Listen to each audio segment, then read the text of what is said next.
ដានម៉ាកទៅតែអនុម័តច្បាប់ហាមឃាត់កុមារអាយុក្រោម15ឆ្នាំពីការប្រើប្រាស់បណ្ដាញសង្គម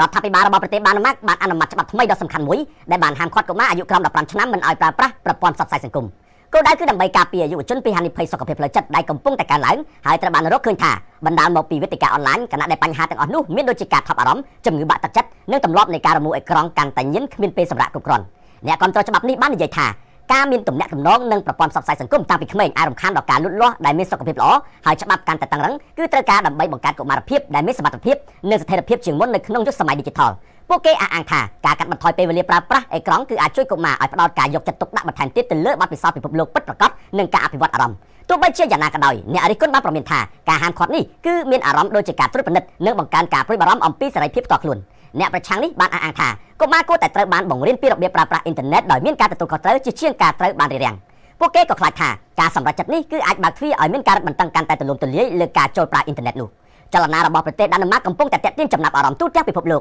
ហើយអាចជំរុញឲ្យប្រទេសដទៃទៀតគិតឡើងវិញពីរបៀបដែលពួកគេគ្រប់គ្រងការប្រើប្រាស់ប្រព័ន្ធផ្សព្វផ្សាយសង្គមរបស់កុមារតែយ៉ាងណាក៏ដោយនេះមិនមែនជារឿងថ្មីទេផ្ទុយទៅវិញមានប្រទេសមួយចំនួនបានចាប់ផ្ដើមអនុវត្តច្បាប់នេះផងដែរជាក់ស្ដែងដូចជារដ្ឋាភិបាលអូស្ត្រាលីបានបញ្ជូនសេចក្តីព្រាងច្បាប់ស្តីពីការហាមឃាត់កុមារអាយុក្រោម16ឆ្នាំពីការប្រើប្រាស់បណ្ដាញសង្គមទៅកាន់សភាហើយព្រមទាំងបានស្នើសុំឲ្យមានការផាកពិន័យជាទឹកប្រាក់រហូតដល់32លានដុល្លារអាមេរិកប្រសិនបើវេទិកាប្រព័ន្ធផ្សព្វផ្សាយសង្គមណាបំពានច្បាប់មួយនេះងាកមកប្រទេសម៉ាឡេស៊ីមានគម្រោងហាម5កុមារអាយុក្រោម16ឆ្នាំពីការប្រើប្រាស់ប្រព័ន្ធផ្សព្វផ្សាយសង្គមដោយមានគោលបំណងការពារយុវជនពីហានិភ័យតាមអ៊ីនធឺណិតរដ្ឋមន្ត្រីក្រសួងទំនាក់ទំនងម៉ាឡេស៊ីលោក Fahmi Fadzil បាននិយាយថាកុមារនឹងមិនត្រូវបានអនុញ្ញាតឲ្យបង្កើតនៅគណនីប្រព័ន្ធផ្សព្វផ្សាយសង្គមទេហើយការផ្ទៀងផ្ទាត់អាយុគឺអាចតម្រូវឲ្យមានលិខិតឆ្លងដែនឬក៏អត្តសញ្ញាណប័ណ្ណផ្សេងទៀតផងដែរ